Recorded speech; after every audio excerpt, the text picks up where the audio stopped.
Our special guest is every songwriter's dream singer, and she's been a favorite with the Lawrence Welk Orchestra since she joined the show back in 1969. Please welcome Ralna English. Well, thanks, Mary Lou. That was awfully nice. Well, thank you, Ralna. Does looking at this show bring back any memories for you? You know, it does bring back memories. Most of my memories are good, but this time in my life was a tough time. This was done in 1980, 80 and 81. I had a lot of stuff going on, a lot of emotional stuff in my life going on, so I remember all that, but it was a good show, wasn't it? It sure is a good show. Well, this has been an especially gratifying time for you in your life. You just had a special of your very own, Ralna English from My Heart, air nationally on public television. I've come a long way since 1980. How did that come about? And I have such a happy life, and well, the special, you know, we worked on this for over a year, Mary Lou, and the idea came about because I did a concert at the Sundome in Phoenix with a huge symphony orchestra, and they had these big screens on either side of the stage projecting me performing. And Susie Dowdy, the national publicist, longtime national publicist with for the Lawrence Welk television show on OETA, was there that evening backstage, and she was watching it on the monitors from backstage. And she said when she saw it, she just knew that it had to be a PBS TV special. And I said, yeah, right. But, you know, it was amazing. A few months later, I talked to the conductor of the Charlotte Philharmonic, and he wanted to put me into their season schedule. And we met with them. Susie and I met with him and his people, and we decided that we would do this concert. It would be called Ralna English from My Heart. We would tape it in Charlotte, North Carolina, with the wonderful Charlotte Philharmonic and Albert Mooring conducting. And we're going to have a huge gospel choir and dancers. And then we kind of wanted to test the waters, so we went to a couple of PBS national meetings to see how they would, you know, if they would accept something like this or how they would receive it if we were to do this. So, and they were very encouraging. I was so thrilled, and really, when the good folks at PBS Fundraising decided to help us fund this, it was wonderful. But then we came to OETA and asked Bill Thrash and Bob Allen if they would be creative consultants. I went to my good friend Bob Krogstad, who did all the orchestrating for the choir and the symphony, and the Philharmonic, and went to Rose Weiss, our wonderful longtime costumer with the Welk Show, to see if she'd help me get some costumes. And we did the show in one take, 3 acts. That had to be a nerve-wracking day. It was a nerve-wracking day, Mary Lou. I've never experienced anything quite like it.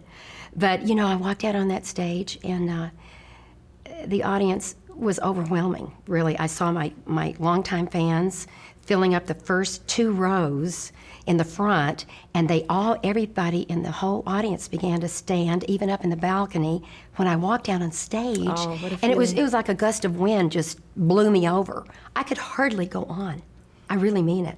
But it was a very magical time for me. Well, you were also the executive producer on the special, so that had to be a learning experience. It was a learning experience. You know, from producing, I was executive producer and Susie was producer, and we worked so well together.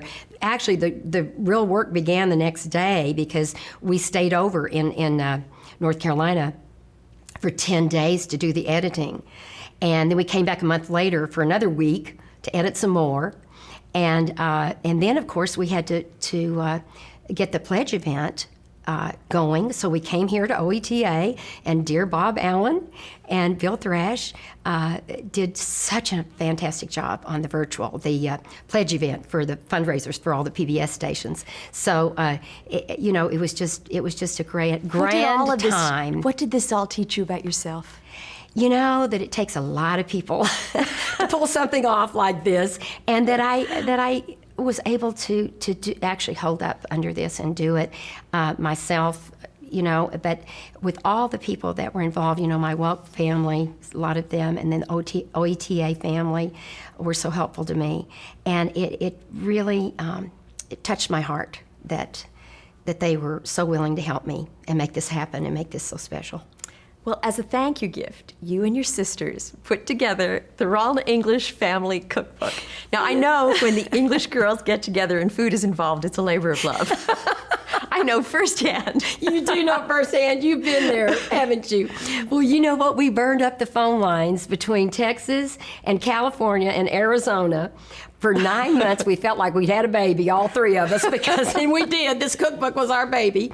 And, you know, it's filled with a lot of tradition, our family traditions, as far as cooking at the holiday season and the birthdays and the wonderful things that.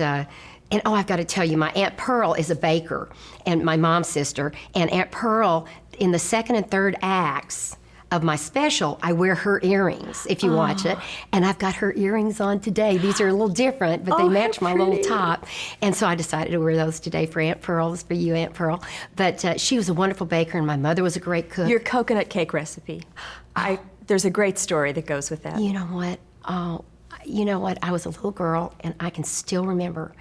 I was about 10 years old, and Mother started making that cake, and we'd moved to Lubbock, the big city, you know, from Spur.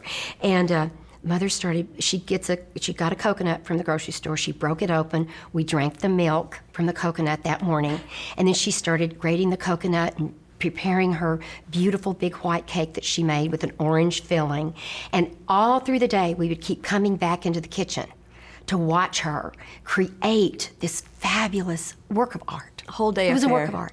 And then when she finally had it finished, we just wanted to look at it. You know, we couldn't wait to taste it, but we really just wanted to sit and admire it because Mother worked so hard, you know, and it was such a special time. And we had a lot of special times like that when I was growing up. My mother was a wonderful cook, and I hope everybody enjoys So are you. these. Oh, thank you. Jane and Sharon. Jane is a fabulous, she's like a gourmet cook, and then Sharon is a great baker like Aunt Pearl, and you know, we're very proud of our little cookbook. We've all watched Julie grow up on the show over the years, the Christmas shows when you'd bring her on. What's she doing now? Oh, we're so proud of her, Guy and I. I just can't tell you how proud we are of her. We think teachers need to be paid at least as much as basketball players. I mean, you know, I'm not even talking football here, you know, just basketball or whatever. But she's a great teacher. She taught kindergarten this year. And next year she's going to teach first grade. And when she started out this year, you know, a lot of her kids didn't even know how to hold a pencil in their hand. They didn't know their last names. And she has brought these children so far. And we're so proud of her because her class has just come up and learned so much this year. And I saw it with my own eyes in the last couple of weeks I went to visit her class. And they're just lovely, lovely children. And she's done such a phenomenal job to get them prepared for first grade. And we're just proud of her, can you tell? Not at all. How are you liking life in Arizona? This lifestyle that I have for myself in Arizona is so different from any other that I ever imagined in my life. I didn't know that you could have this kind of a life. And my life is so beautiful. How do you see It's the the next best. chapter of your life? I just have more of good things, more of these wonderful things that have come into my life. And it's such a late date. You know, here I am, you know, in my 60s, and all this is happening to me. But, I have a real sweet person in my life. I'm just blessed. I'm totally blessed right now. God has really, really blessed me in my life. Well, that's how we feel about you. Thanks for being here, Ralna. Thanks, honey. I love you. Love you too, dear.